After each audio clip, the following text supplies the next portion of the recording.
Alaska State Troopers say searchers have found the body of a 38-year-old Anchorage man who went missing during a hunting trip near Homer. Troopers say it appears that Robert Johnson fell down a steep ravine. Troopers in the Air National Guard participated in an aerial search for Johnson, who was missing since last weekend on a goat hunting trip. I mean, one fall in that country and that's it for you. It's over. Don't look down. We're headed into the clouds to the top of the peaks in search of the monarch of the crags, the mountain goat. Biggest obstacle we're going to have could be weather. There's treacherous climbs, challenging weather, shifty goats, but will the never give up quest to finally take one of the continent's ultimate big game prizes really happen? Even I was getting pretty tired there. I mean, I was starting to power out. Sometimes you do get in those hairy situations when you're goat hunting, that you just got to keep going. Will the rocks, will the weather, will the Billy Goat win this time? You have to mentally know that I'm going to do what it takes to get this goat. You can do it and get one of the greatest trophies this continent has to offer. I look down to my left and about maybe 60, 70 yards away, here's these two goats bedded there. And you think, oh man, I got to get these guys up here right now. He's going for cliffs.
See anything up there?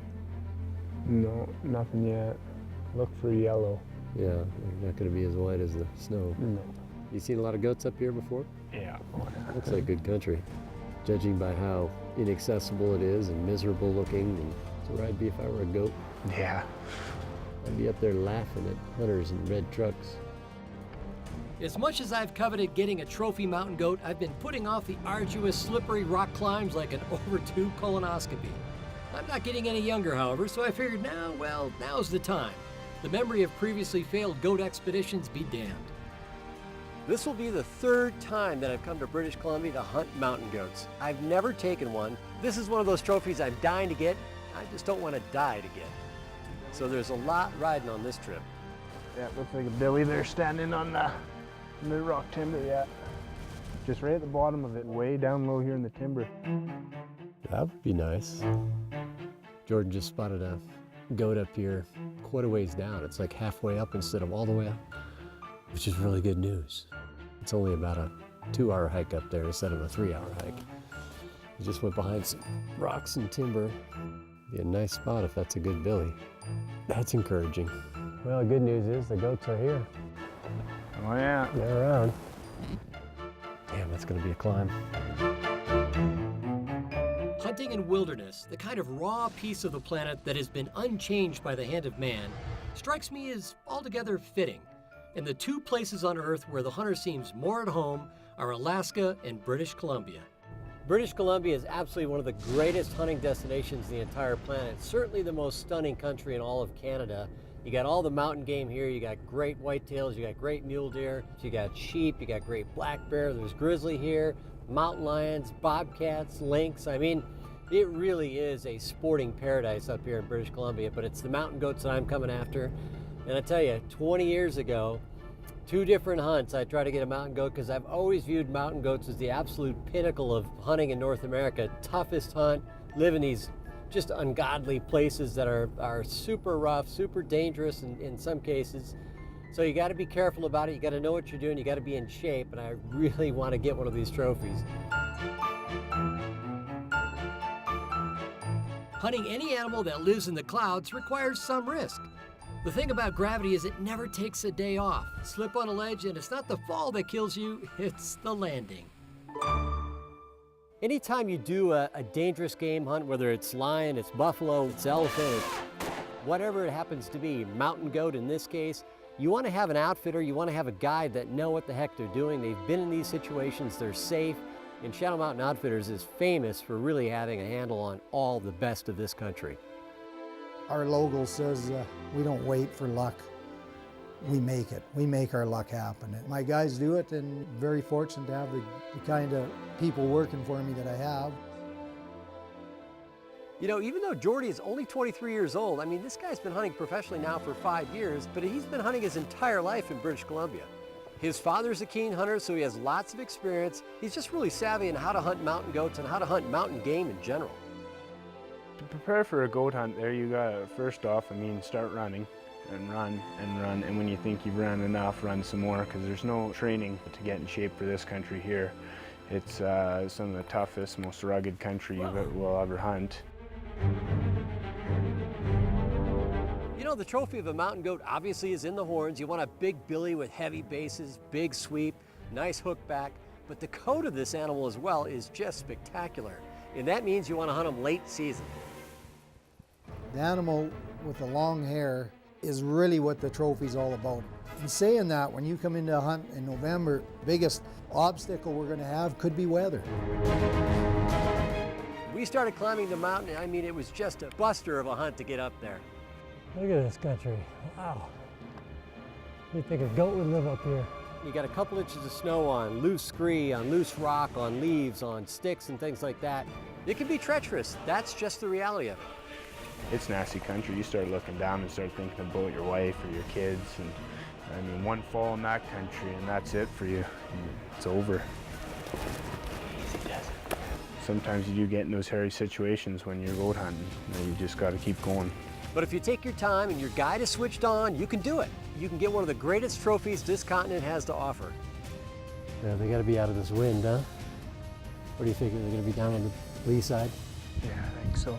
Like most hunters, everyone wants to see what's over that next ridge. It's just a burning desire to see what's over there. You never know what's around that corner, right? You could be into one of the best hunting holes you've ever been into, or you could be into a place that you'll never come again. And after a leg-burning and lung-busting climb, the billies were gone, leaving me with nothing but a bad case of mountain goat deja vu. You see them, you bust your ass to get up the mountain, you get up on them, and then finally just evaporates, along with your hope. You know, I'm starting to remember why I haven't done this in 20 years. Tough stuff, man. Tough stuff.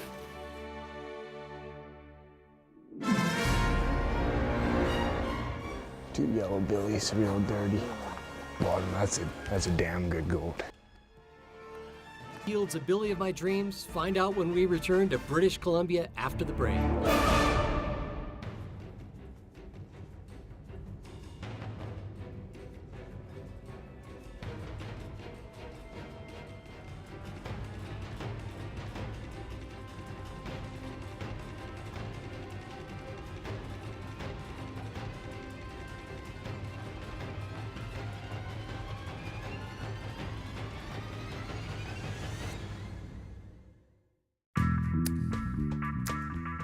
Taxidermy mount isn't merely a trophy, it's a story. A story of a challenge that was answered, a quest fulfilled. When I look up at my trophy room wall and see my stone sheep, for instance, I don't see a beautiful 38-inch ram so much as I remember the 13 pounds that I lost in 9 days of climbing with a 50-pound pack and a rifle. I remember living on berries for 2 days as we ran out of dried food, but not the hope of finding a ram behind the next peak. But there are other stories that these eyes won't tell you. The stories of the failed hunts, the busted stalks and missed shots that keep a hunter awake at night 20 years after the fact. That's been the story of my mountain goat hunting. Torturous climbs, dangerous conditions, and no Billy. Fun? There's nothing fun about mountain goat hunting, but there's no North American hunt more rewarding. Absolutely none.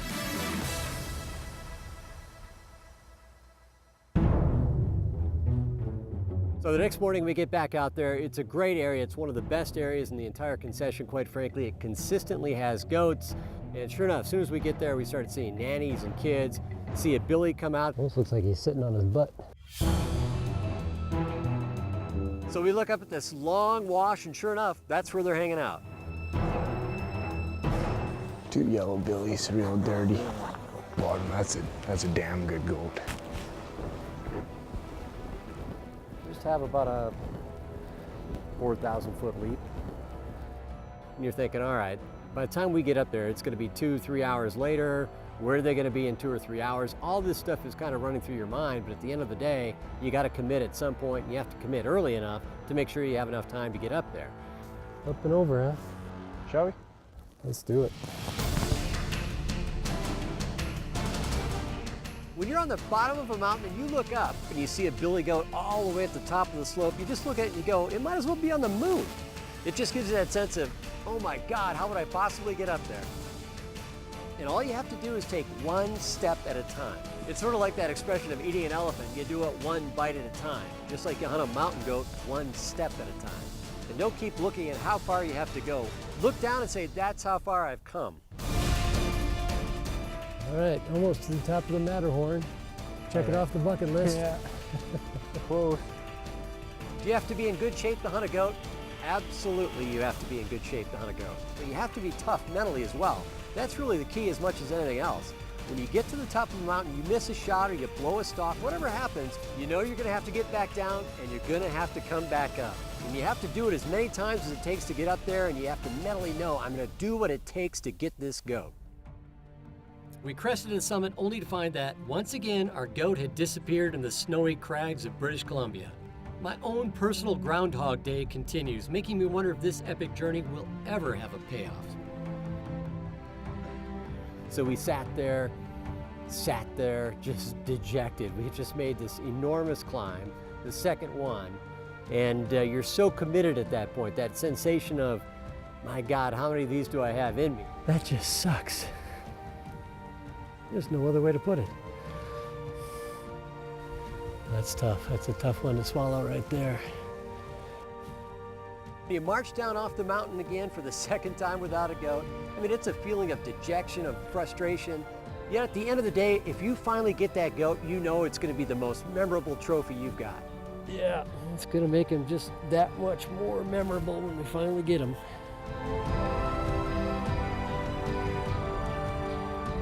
So we get back from just the longest day of my life, quite frankly. Tim Ferriss, the outfitter, just says, hey, look, I spotted two beautiful billies. They're up high, but they're not moving. They're staying right up there. They're not in the rut right now. They shouldn't be moving around much. I think we can bank on them being there tomorrow. So at least I went to bed with some optimism, some hope that this saga is going to eventually end.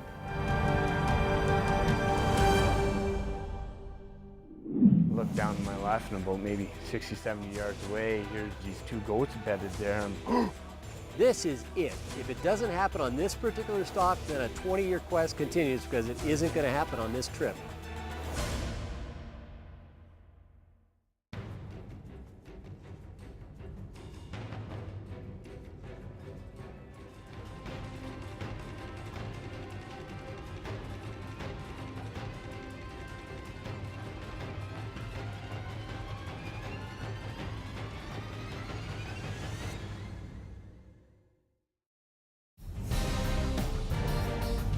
Great to be back in British Columbia. You know, I've been trying to get a mountain goat now for about 20 years. Just couldn't get them before, so this is my chance.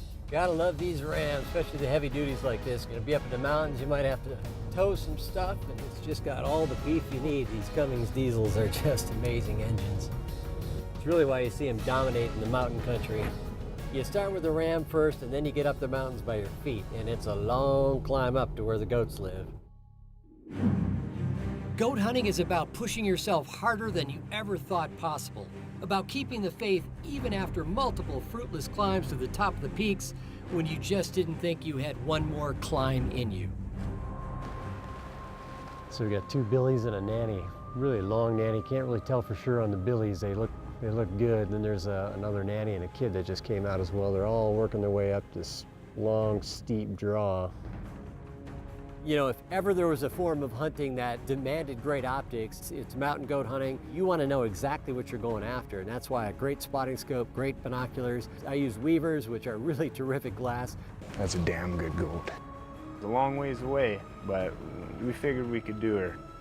I bet you that bottom left one's a 10 plus inch goat. They're both heavy though. Yeah. So, well, let's get some stuff ready, I guess.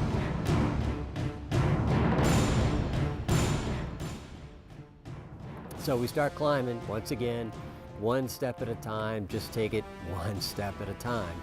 And we get through little rivers, we're just busting hump, getting through this snow. And we worked and we worked. We looked back and just took rests and took it easy. And the good news was the goats were in no hurry to go anywhere, tiptoeing through, just using all fours basically to make sure we can get up there. And keep going and keep going. Even I was getting pretty tired there. I mean, I was starting to power out, but looking back and seeing everyone working hard kind of gave me the motivation to keep on busting my butt here for these guys. And you just keep going. You just keep going one step, and you keep telling yourself, yeah, you're gonna get there. You're gonna get up there. He's gonna be there. You just have to be optimistic when you're a goat hunter. I'm pretty sure they're just up above us here, so you guys just stay here. I'll be back in 2 seconds, okay? Peeked up over the ridge there. I looked down to my left and about maybe 60, 70 yards away, here's these 2 goats bedded there. I'm thinking, oh man, I gotta get these guys up here right now. They're like 80 yards away, right there. Get your gun ready. This is it. If it doesn't happen on this particular stalk, the 20-year quest continues because it isn't gonna happen here this time. Which one? Which one? Chris asked which one should I shoot, and I said, I don't care. Here we go.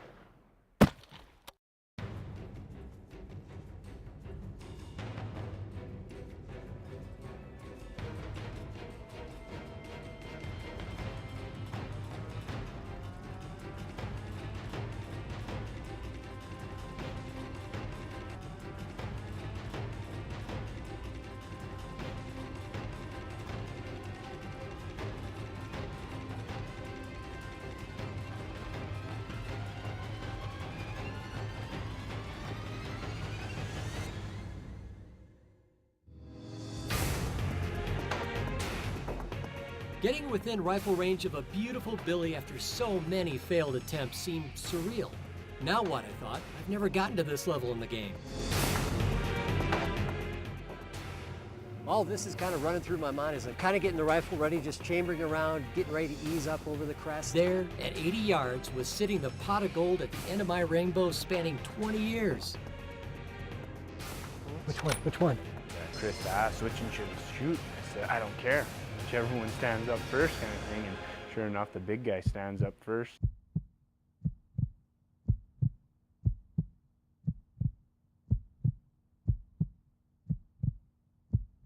Shoot him. Here we go. Shoot him again. He's going through cliffs. Shoot. He's down right on, Chris. Good job. And that was, hallelujah, one of the greatest experiences of my hunting life.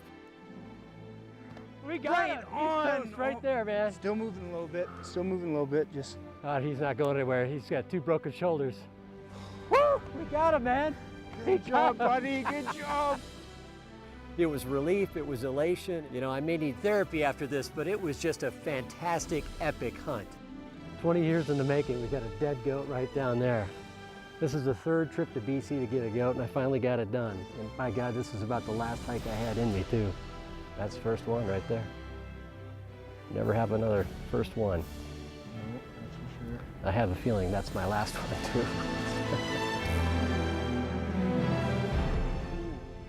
Don't look down. Congratulations. Thanks, bud. Did her. Oh my. Oh my. Oh, look at that. I haven't looked at a lot of these up close, but he looks like a toad to me. Look at that coat, Man. too. That's 9 inches right there. So he's 10, 11, huh? He's 10.5 for sure, I bet you. Oh man, Look at that.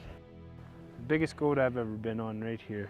Really? Yeah. Is that right? Yeah. I've been doing this for Congratulations, 5-6 man. years now, Holy so that's smoke. saying something. Oh, Hey, if you're gonna climb the mountain, you might as well take a big one, huh? What do you think? I think that's a good motto right there. Anywhere that's a big goat. It's just an absolute tank of a billy. Yeah, he killed above average goat for sure. When you're talking Boone and Crockett, I mean, I most certainly don't push Boone and Crockett goats, but I'm happy to take one whenever we can, believe me. Congratulations, How man. about it, huh? What a fantastic! I tell you, this is why you hunt them such late season. It's tough, it's treacherous in the snow, but look at this coat. I mean, just beautiful. How sweet is that? What a trophy. What an absolute, the hunt is a trophy, the animal's a trophy. Share it with you as a trophy, pal. Take such a magnificent beast, one for the record books and one for the memory banks, and you're forever bound to this mountain and to the people who made it possible.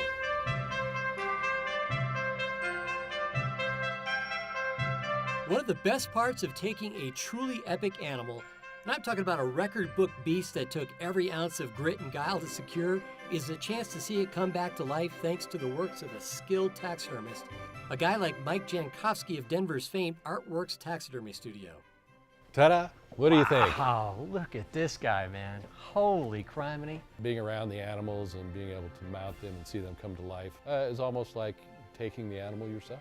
Wow, just spectacular, man. He gets bigger every time I see him. You know, when we get this kind of a hide and horns, it really does inspire us to do a beautiful mount like this. You get a lot of satisfaction when they come in and they look at it and they say, wow, you captured that perfect. You can't believe the expression on that face. Now, those are the things that really give us satisfaction. You know, it looks like he's moving. I mean, you got this sense of he's moving, and it looks like he's got personality, and, you know, he was kind of an SOB, actually. It took him 3 trips up the mountain to finally get him. Yeah.